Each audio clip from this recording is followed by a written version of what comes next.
এরে নবীর উম্মতের দল, ওই মা যার দুনিয়ায় নাই, তোমার নামের শেষে একটা শব্দ লাগানো আছে, পয়গম্বরের পক্ষ থেকে তুমি ইতিম।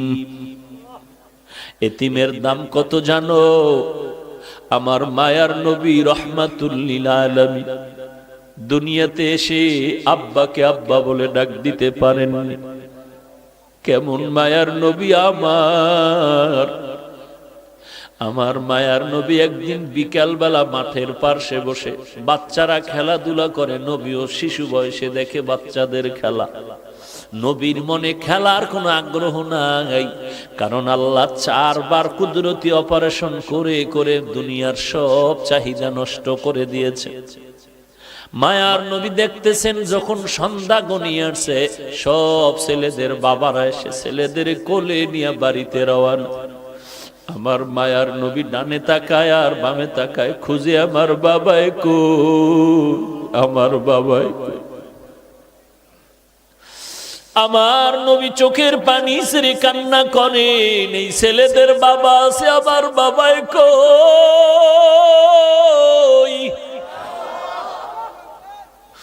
আম্মা জান আমেনা ঘর থেকে সন্ধ্যা হয়ে গেল, কই আবার সন্তান। ঘরের দরজা খুলে বের হইয়া লোকদের দেখে বলে, দেখো বাবা, আমার সন্তান মুহাম্মদের তোমরা দেখছো নাকি? বলে, মুহাম্মদকে ভালো করে চিনি না, তবে একটা ছোট্ট বাচ্চা দেখছি রাস্তার কিনারায় আব্বা আব্বা বলে কান্না করতেছে। মা আমেনা দৌড়াইয়া চলে গেলে, মায়ার নবীর এক শিশু নবীর কোলের মধ্যে জড়ায় নিলে। মায়ার নবী মায়ের কোলে জড়ায় বলে, আম্মু বলো আমার বাবাই কই। আমি সব ছেলেদের দেখলাম বাবায় কোলে নিয়ে আদর করে, বলো আমার বাবারে তো আমি দেখতে পারলাম না। আমেনা চোখের পানি ছেড়ে কয়, রে সন্তান, তুমি দুনিয়াতে আসার আগে তোমার বাবা ব্যবসা করতে গিয়া আর বাড়িতে ফেরত আসতে পারে নাই। মায়ার নবী বলেন, আম্মা আমার বাবার কবরটাকে একটু দেখাইবা, আমি বাবার কবরের কাছে একটু সালাম দিতেছে। মা আমেনা দৌড়ায় চলে গেলেন দাদার কাছে, আপনার নাতি তার বাবার কবর দেখতে চায়। দাদায় অনুমতি দিয়া বলে, দাসী উম্মে আয়মান আর আমেনা সহ রওনা হয়ে যাও, দেখাইয়া নিয়ে আসো। ঘোড়ার পিঠে বা উটের পিঠে 3 জন লোক রওনা হয়ে গেল, নবী বাবার কবর দেখবেন। যাইতে যাইতে বাবার কবরের কিনারায় গিয়া মা আমেনা ডাক দিয়া কয়, সন্তান, ওই গাছের নিচে তোর বাবার কবর। মায়ার নবী একটু লাফ দিয়া পড়িয়া বাবার কবরের কিনারায় চোখের পানি ছেড়ে কান্না শুরু করলে। আল্লাহ পাক ফিরিস্তা পাঠায় কয়, তাড়াতাড়ি আমার বন্ধুরে সরায় দেও, কারণ আমার বন্ধুর কান্না আসমানও সহ্য করতে পারে না, জমিনও সহ্য করতে পারে না, আমি আল্লাহও বরদাস্ত করতে পারি না, ফিরায় দাও। মায়ার নবী কান্না করে বিদায় বেলা যখন রওনা হয়, কিছু দূর যাওয়ার পরে মা আমেনা বলে, এই উম্মে আয়মান দাসী, বাহনটাকে থামাও, আমার পেটে ব্যথা শুরু হয়ে গেছে। মা আমেনা মাটিতে পড়ে গেলেন, ছটফট করে আর চোখের পানি ছেড়ে কান্না করে শেষ বিদায়ের বেদনা শুরু হয়ে গেছে। ডাক দিয়া কয়, দাসী উম্মে আয়মান, আমার কলিজার টুকরা সন্তানটারে একটু আমার বুকের উপরে উঠায় দাও। মায়ার নবীর জড়ায় বলে, বাবা চির বিদায়ের সালাম, আর বুঝি দেখা হবে না রে সন্তান। বাবার কবর দেখতে গিয়া আজ মাকেও তুমি হারিয়ে এতিমের মতো বাড়িতে যাইবা। মায়ার নবী কান্না করেন, ও মা, আমি কার কাছে গিয়ে একটু মায়ের আশ্রয় নিব, আদর নিব? মা আমেনা ওখানে কান্না করে করে এখানে বিদায় হয়ে গেলেন। এইবার 2 জন মানুষ, দাসী উম্মে আয়মান আর আমার নবী রওয়ানা। লম্বা ঘটনা। মায়ার নবী চলতেছেন, দাদায় অপেক্ষায় আছে, এখনো কেন আসে না? হঠাৎ নজর করে দেখে বাহনের উপরে 3 জন লোক ছিল, একজন দেখা যায় না, ব্যাপারটা কি? কাছে আইসা নবী দাদার গলা জড়ায় ডাক দিয়ে কয়, দাদা। বাবারে দেখতে গিয়া মা হারায় চির এতিম হয়ে গেল। দাদার গলা জড়ায় কয়, আমি আর কাকে মা বলে ডাক দিব রে দাদা? এরে যুবক, এতিম নবীর উম্মত, এই জায়গায় কত এতিম ছেলে আছো, মা নাই, বাবাও নাই। ওই মায়ের চেহারাটাও কি মনে পড়ে না রে সন্তান? ওই মাকে কত কষ্ট দিয়া চোখের পানি ফালাইছো, ওই মায়ের কলিজায় যারা আঘাত করেছো, চোখের পানি সারি আমার মাওলার কাছে তওবা কর। আমার মাওলা যদি ক্ষমা না করে তোর উপায় নাই। আল্লাহর নবী এতিমদের জন্য কত দয়ার নবী, আমার মায়ার নবী ঘর থেকে বের হয়ে গেলেন। হঠাৎ রাস্তার কিনারায় দেখে বাচ্চারা খেলাধুলা করে। নবী দেখার পরে সামনে আগায় গেলেন। একটু দূরে গিয়ে দেখে একটা বাচ্চা রাস্তার কিনারায়, কোনো কাপড় নাই, ছোট বাচ্চা উলঙ্গ বসে আছে। নবী বললেন, বাবা তোমার বাড়ি কই? বলে আমার বাড়ি নাই। ঘর কই? বলে ঘর নাই। আব্বা আম্মা কই? বলে আব্বা নাই, আমি এতিম। মায়ার নবী তার হাতটা ধরে কয় চল। নবী বাচ্চাটার হাত ধরিয়া সোজা ঘরের মধ্যে চলে গেলেন। আম্মা জান আয়েশা রাদিয়াল্লাহু আনহাকে বলেন, আয়েশা, এই বাচ্চাটা আমাদের সন্তান, মনে করে এরে সুন্দর করে গোসল করায়া দাও। আম্মা জান আয়েশা বাচ্চাটারে গোসল করায়া দিলেন। মায়ার নবী একটা বড় চাদর নিয়ে 2টা টুকরা করে বাচ্চাটারে সুন্দর করে পড়ায়া দিলেন। এইবার নবী বলে, চলো বাবা নামাজ আদায় করতে চলো মসজিদে নববীতে। বাচ্চা যখন সামনে হাঁটতেছে, নবীজি ঘর থেকে বের হয়ে কয়, দাঁড়াও, তুমি হাঁটবা না, দাঁড়াও। বাচ্চা দাঁড়ায় গেল।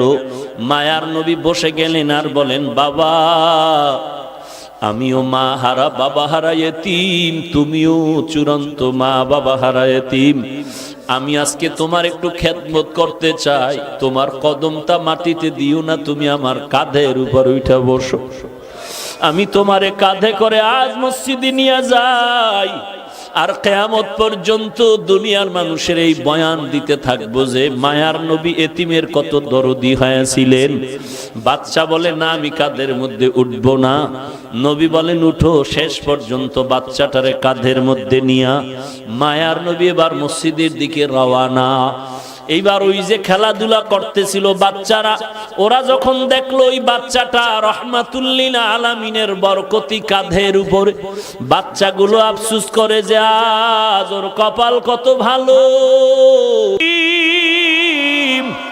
এর মা নাই বাবা নাই।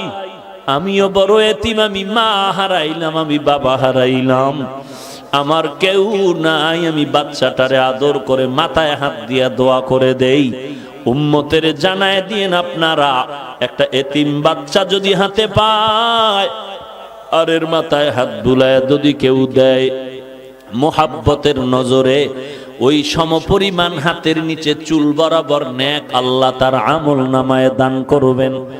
এরে নবীর উম্মতের দল, ওই মায়ের অবদান ভুলার মতো না। জানা অজানা ভাবেও যদি কোনো ভুল করে থাকো, ওই মা বাবার থেকে দোয়া নাও, তাড়াতাড়ি ক্ষমা চেয়ে নাও, আল্লাহর কাছেও ক্ষমা চাও রে ভাই। আমার মায়ের অবদান বাবার অবদান ভুলতে পারবো না রে বাবা। মাঝে মাঝে মায় সন্তানের মারে শাসন করার জন্য, কিন্তু দেখছো মাঝে মাঝে সন্তানের মায় মারার পরেও কিন্তু মা ঘুমাইতে পারে না। মা কিন্তু সন্তানের ধমক দিয়াও কিন্তু পাগলের মতো থাকে। সন্তানের ধমক দিছে এমন জোরে, সন্তান অভিমান করে ঘরে যায় না, ভাত খায় না, মা কয়া ডাকে না। আব্বা জান একদিন তাকায় দেখতেছে বালিশে মাথা লাগায় তার স্ত্রী গুনগুন করে কান্না করে রাতের বেলা। আব্বাজান বলে বিবি কেন কাঁদো? বলে আমার অন্তরে বড় ব্যথা। বলে কি ব্যথা? বলে একটা সপ্তাহ হয়ে গেছে সন্তান আমাকে মা বলিয়া ডাক দেয় না। বলে কেন? বলে আমি একটু শাসন করতে গিয়ে ধমক দিয়েছিলাম, এই কারণে রাগ করেছে, অভিমান করে আর ডাকে না। আব্বাজান বলে বিবি তুমি আরামে খাও, ঘুমাও, কোনো চিন্তা করা লাগবে না। সন্তান একদিন আগে পিছনে তোমার কাছে সেই ক্ষমা চাবে। আমার মা কান্না করে বলেন, ও স্বামী আমার, যতই আমি খানার প্লেট নিয়ে বসি খানা মুখে যায় না, যতই আমি ঘুমানোর চেষ্টা করি আমার চোখে ঘুম আসে না। কারণ আমি খানার থেকে, ঘুমের থেকে সন্তানের মা ডাকে যেই মজা পাই, ওই মজা আমি খানায় পাই না, ঘুমের মধ্যে পাই না। এরে নবীর উম্মতের দল, সন্তান মায়ের কাছে টেলিফোন করে, মা আমি 3 দিনের জন্য ঢাকা থেকে 1.5-2 মাস হয়ে গেল, এখন বাড়ি আসতেছি, ছুটি হয়ে গেল। আম্মা জান তোমার জন্য কি নিয়ে আসবো? বলে আমার জন্য কিছু লাগবে না, তোর বাবার জন্য যদি কিছু পারো তুই নিয়ে আসবি। এরে নবীর উম্মতের দল, সন্তান মার্কেটে গিয়া শপিং করে, মাকে বলে মা বলো কি আনবো? মা বলে কিছু আনা লাগবে না। বলে মা তুমি এমন কেন করো? বলে বাবা তুই আমারে কি দিয়ে খুশি করবি? তুই যদি স্বর্ণের কিছু দাও তারপর আমি খুশি হতে পারি না। তুই তাড়াতাড়ি আয়, তোর চেহারাটা দেখলে যেই খুশি হব, ওই খুশি আমারে তুই কাপড় দিয়াও করতে পারবি না। তুই আমারে মা বলিয়া ডাক দিলে আমি বাজেই খুশি হব। এই খুশি তুই আমাকে কিছু দিয়ে করতে পারবি না। সন্তান সন্ধ্যা পেরিয়ে যাওয়ার পরে গাড়ির মধ্যে উঠিয়া মাকে মোবাইল করছে, আমি 12টার মধ্যে বাসায় চলে আসতেছি, মা তুমি দোয়া করো। প্রতিদিন মা ঘুমাইয়া যায়, আজকে মা ঘুমায় না, খানাও খায় না। সন্তান আসবে, একত্রে সন্তানের নিয়ে মা খানা খাবে।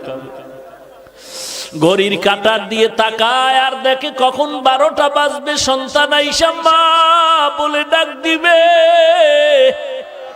মা ঘড়ির দিকে বারবার তাকায়। এরকম দেখতে দেখতে 12টার কাঁটা ঘুরিয়া সামনে আগায় গেল। মা বলে কি ব্যাপার, কোনো যানজটে পড়লো নাকি? এইবার চিন্তা গভীর হচ্ছে, বাবায় ঘুমায়। এবার মা ডাক দিয়ে কয়, আমার আব্বা জানকে ধাক্কা দিয়ে কয়, ছেলে এখনো কেন আসে না? 12টা বেজে 1টা বেজে গেল, এত দেরি কেন? একটু টেলিফোন করো। বাবারে উঠায় দিল। আব্বাজান টেলিফোন করে সন্তানের মোবাইলে, রিং হচ্ছে, কোনো রিসিভ হয় না, কেটে যায়, বারবার কেটে যায়, বারবার কেটে যায়। মায়ের অন্তরের মধ্যে কেমন যেন একটু সন্দেহ ভাব, নাকি আমার সন্তান কোনো বিপদের মধ্যে পড়ে গেল। এইভাবে কল দেয়, কেটে যায়, কল দেয়, কেটে যায়। বাবা মোবাইল রেখে আবার শুয়ে পড়ল। মা অস্থির হয়ে গেল, বাবাকেও বুঝাইতে পারে না মনের ব্যথাটা। শেষ পর্যন্ত আবার ধাক্কা দিয়ে কয়, ও স্বামী আমার সন্তান তো এত দেরি করতে পারে না, আমি অপেক্ষায় আছি, আমার সন্তান আসবে, আমি সন্তানের নিয়ে একত্রে খানা খাবো, আজকে মন ভরে খানা খাবো। কত অনুষ্ঠান গেল, আমি এক টুকরা গোশত খাই নাই আমার সন্তানের মায়ার কারণে। তুমি আবার একটু মোবাইল করো। বাবায় ঘুম থেকে উঠিয়া আবার মোবাইল করে, রিং হয়, রিসিভ হয় না, রিং বাজতেছে, রিসিভ হয় না। এইভাবে দীর্ঘক্ষণ যখন ট্রাই করা শুরু করলো, এক পর্যায়ে হঠাৎ করে দেখে মোবাইলটা রিসিভ হয়ে গেল। ডাক দিয়ে কয়, বাবা তুই কই? হঠাৎ বাবার কানে দেখে সন্তানের কণ্ঠের আওয়াজ নাই, অন্য লোকের আওয়াজ।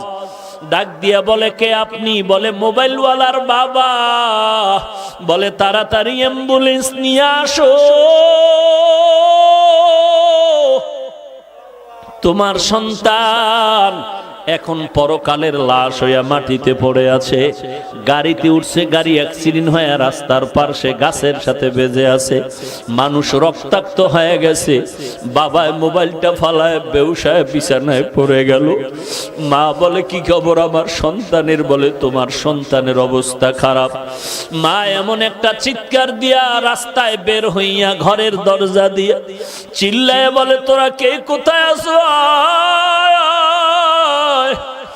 আমার সন্তানের একটু আগায় আনতে আমি যাই। বাবা আমার মাকে সান্ত্বনা দিয়া ঘরে আটকাইয়া অনেক মহিলাকে বসায়া বলে এখানে ধরে রাখো। বাবায় তাড়াতাড়ি টেলিফোন করে অ্যাম্বুলেন্স নিয়ে লাশ নিয়ে যখন রওয়ানা, বাড়ির দরওয়াজা দিয়া যখন ওই বাঁশি বাজাইয়া ঢুকে, মা পাগলনির মতো দৌড়ায় আর বলে তাড়াতাড়ি ডালা খুলে দাও, আমার সন্তান কেমন আছে একটু দেখতে চাই। মা এবার সন্তানের চুমু খায় বলে মা বাবা তুই এই বাজার নিয়ে আমার কাছে আসার কি সংবাদ দিয়েছিলি? আমি তো আর খানা খাইতে পারলাম না রে বাবা, তোর জন্য খানা খাই নাই। আজ আমার কলিজায় তুই এমন আঘাত দিয়ে গেলি রে সন্তান। ওই মা ওই যে সন্তান করে করে করে করে কান্না করে করে এমন পাগল হয়ে গেল, দুনিয়ার কোন ডাক্তার আজ পর্যন্ত ওই মাকে ভালো করতে পারলো না। এরে পয়গম্বরের উম্মতের দল, ও পর্দার আড়ালের মা বোনেরা, তুমিও সন্তানের মা, একটু চিন্তা করো তোমার মাও তো একদিন এই রকমই মা ছিল। আজকে তুমি নতুন স্বামীর ঘরে আসছো, কত আরাম, কত আনন্দের শাড়ি পরিয়া, কত আনন্দের খানা। এমন একটা দিন আসবে সাদা কাপড়ের প্যাকেট হইয়া কবরে যাইবা, সবাই কান্না করবে, সন্তান মা মা বলে কাঁদবে, একটা জবাব দিতে পারবা না রে মা। আল্লাহ পাক বলেন ওয়াবিল ওয়ালিদাইনি ইহসানা, ওই মা বাবার সাথে হেসান করো। যার মা নাই, যার বাবা নাই, ওই অন্ধকার কবরের কিনারা দাঁড়ায় চোখের পানি ছেড়ে দোয়া করো, কোরআন তেলাওয়াত করো আর গুনাহ ছাড়ো, নেক আমল করো। ওই মা বাবার জন্য দিলটা ভরে নেক আমল করো। ওই মা বাবার সাথে যেন কোনো রকম বেয়াদবিমূলক আচরণ না হয়। আল্লাহ পাক বলেন ওই মা বাবার কেউ যদি বৃদ্ধ হয়ে যায়, খবরদার ধমক দিয়া কথা বলবা না, উপশব্দ বলার মতো কোনো শব্দ যেন না হয়। এরে নবীর উম্মত, যদি কথা বলতেই চাও সুন্দর ভালো আচরণ করো, এমন ভালো ওয়াকুল লাহুমা কাওলান কারীমা, এমন সুন্দর আচরণ করো। সুন্দর ভালো ব্যবহারের মানে হলো মা যেই ভাষাটা সহজে বুঝে ওই ভাষায় তুমি কথা বলো নরম ভাবে, এটাই হলো কাওলান কারীমা, আয় লাইয়িনান সাহলা, নরম নরম ভাষায় কথা বলো। ওয়াকফিজ লাহুমা জানাহাযুল্লি মিনার রাহমা, তোমার বিনয়ের ডানা মা বাবার জন্য বিছায়া দাও অনুগ্রহের সাথে। অর্থাৎ ডানা মানে মানুষের তো কোনো ডানা নাই, পাখির ডানা হয়।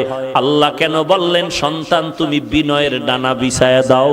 তার মানে পাখির ডানার মধ্যে সব শক্তি, ডানাটা যখন ধরে ফেলে পাখিটা দুর্বল। তোমার ডানা মা বাবার জন্য বিছায়া দাও মানে জীবনের সব কিছু মায়ের জন্য বাবার জন্য বিলীন করে দাও।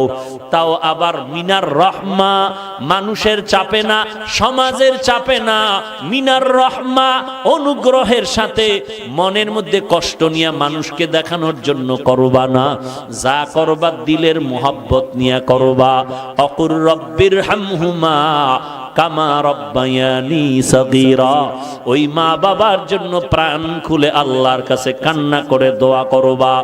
ওই মা বাবার জন্য রব্বির হামহুমা, আল্লাহর কাছে সব সময় দোয়া করবা, আল্লাহ আমার মা বাবাকে তুমি রহম করো, মাফ করো, দয়া করো, যেমনি ভাবে তারা আমাদের উপরে দয়া মায়া করেছিলেন। এরে নবীর উম্মতের দল, একবার পারো কুল হু আল্লাহ সূরা আলহামদু সূরা দরুদ শরীফ পড়ে দোয়া করো। যদি দুনিয়াতে যার মা নাই বাবা নাই, যদি অন্যায় করে থাকো, ওই কবরের কিনারায় গিয়ে একটু দোয়া পড়ো, কান্না করো, চোখের পানি ছেড়ে দোয়া করে যদি ক্ষমা চাও, আল্লাহ পাক চোখের পানির বদৌলতে তোমার জীবনের সব গুনাহ মাফ করে দিবেন। ওই মা বাবার জন্য দোয়া করো, নিজেও কিন্তু আল্লাহর কাছে তৈরি হয়ে যাও, ইবাদত করবা আল্লাহর, আর কারো অংশীদার এখানে বানাইবা না। মা বাবার খেদমত করে দোয়া নাও। দুনিয়াতে দোয়া ছাড়া কেউ কামিয়াবির দরওয়াজায় যেতে পারে নাই, পারবাও না। মুরব্বীদের দোয়া, সাদা দাড়িওয়ালাদের দোয়া, তোমার বয়সের যে বড় তার থেকে দোয়া নাও।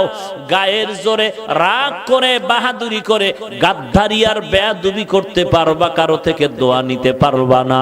অতএব খবরদার ছাত্র ভাই, ওস্তাদ তোমার মুরব্বী শিক্ষকের থেকে দোয়া নাও, বিরোধিতা করবা না। মা বাবা মুরব্বী দোয়া নাও, একজন সাদা দাড়িওয়ালা মুরব্বী দোয়া নাও। তোমার থেকে শিক্ষা একজনে আগানো, তার থেকে দোয়া নাও। তোমার থেকে একজনের সম্মান বেশি, ওই দিক থেকে সে অনেক দামি, তার থেকে দোয়া নাও। একজন রিকশা ড্রাইভারও যদি দেখো বুড়া, তার থেকেও দোয়া নাও। দোয়া ছাড়া তুমি আখেরাত বলো দুনিয়া বলো কোনো লাইনে কামিয়াবি অর্জন করতে পারবা না। নিজের গুনাহের কথা স্মরণ করে তওবা করো। কোথায় কোন দিন কি পরিমাণ অন্যায় করেছো, আয়নার মতো সব সামনে পরিষ্কার। আল্লাহর কাছে তওবা করো, আল্লাহ জীবনে আর কোনোদিন গুনাহের কাছেও যাব না, আর কোনোদিন নামাজ ছাড়বো না, নবীজির সুন্নতের বিপরীত চলবো না, সহিভাবে কোরআন পড়ে আমল করে চলবো, মুরব্বীদের দোয়া নিয়ে চলবো, ওলামায়ে কেরামের দোয়া নিয়ে চলবো, বিরোধিতা করে গুনাহগার হব না। গলায় ছুরি আসলেও নবীর বিরুদ্ধে যাব না, দেশের বিরুদ্ধে জাতির বিরুদ্ধে ষড়যন্ত্র করব না। তওবা করার যদি খাঁটি নিয়ত হয়, খাঁটি তওবার নিয়তে দুটো হাত আল্লাহকে দেখায়া দাও। আয় আল্লাহ, সবার হাত আপনি কবুল করে নেন, তওবা কবুল করে নেন, তওবার উপরে মজবুত হয়ে চলার তৌফিক দান করেন। আয় আল্লাহ, আমার প্রত্যেকটা মুরব্বী উলামায়ে কেরামদের কবুল করে নেন। আয় আল্লাহ, ব্যবসায়ী চাকরিজীবী শ্রমিক সবাইকে কবুল করে নেন। আমার ছাত্র ভাই যুবক ভাইদের কবুল করে নেন। আয় আল্লাহ, আপনার পছন্দের বান্দা হিসাবে কবুল করে নেন। নবীর তরিকা সুন্নত অনুযায়ী চলার মতো, আমল করার মতো তৌফিক দান করেন। ওলামায়ে আহলে হকের পক্ষ অবলম্বন করে চলার তৌফিক দান করেন। আয় আল্লাহ, গুনাহ মুক্ত জিন্দেগি দান করেন। আমিন। আলহামদুলিল্লাহি রাব্বিল আলামিন।